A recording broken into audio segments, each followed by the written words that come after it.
Hey, this is Jason Aaron, writer of Thor, Avengers, Conan, and War of the Realms, and I am here to answer your questions.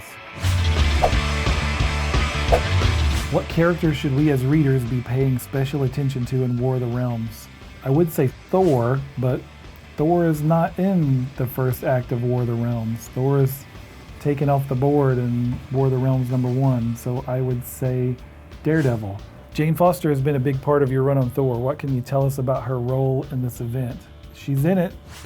She's in the promo image. If you've seen that, can't say too much, but if you know Jane, if you've been reading, you know she's not just going to sit idly by and let this war rage and erupt all across the Marvel Universe without getting involved.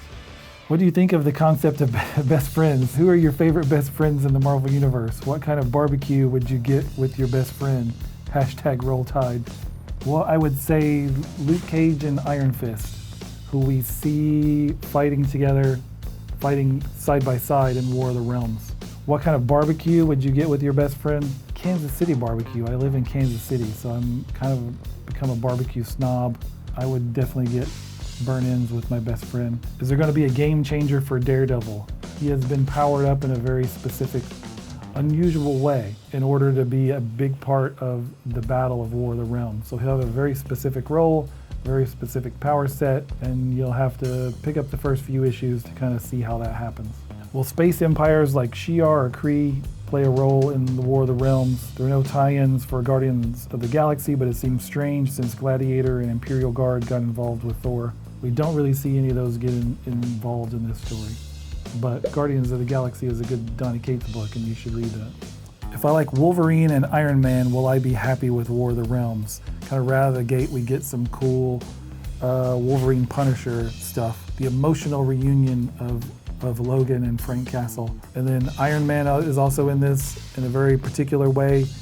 He does a couple things that are really cool. You'll just have to wait and see what those are. How many space sharks are we likely to see in this war? 10? 100, 1,000. I need to know these answers, sir. At this point, kind of everything I write has sharks and beards in it. Maybe I should do a story about sharks with beards. I'm actually going to make a note of that. Who's the best Thor and why is it Jane Foster? So I like a lot of different Thors. I don't think we have to pick just one.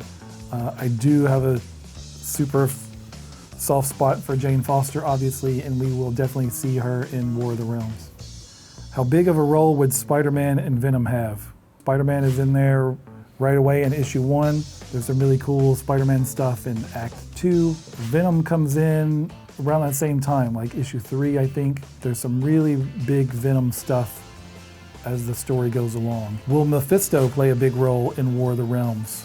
No, but we will continue to see Mephisto's influence in the pages of Avengers, I can say that. What would Thor's favorite Disney World ride be? Oh, this is the best question so far. If Thor and the heroes of the Marvel Universe win the day in War of the Realms, we should definitely see Thor go to Disney World, go to Trader Sam's, have a celebratory zombie, and I'll join him for that.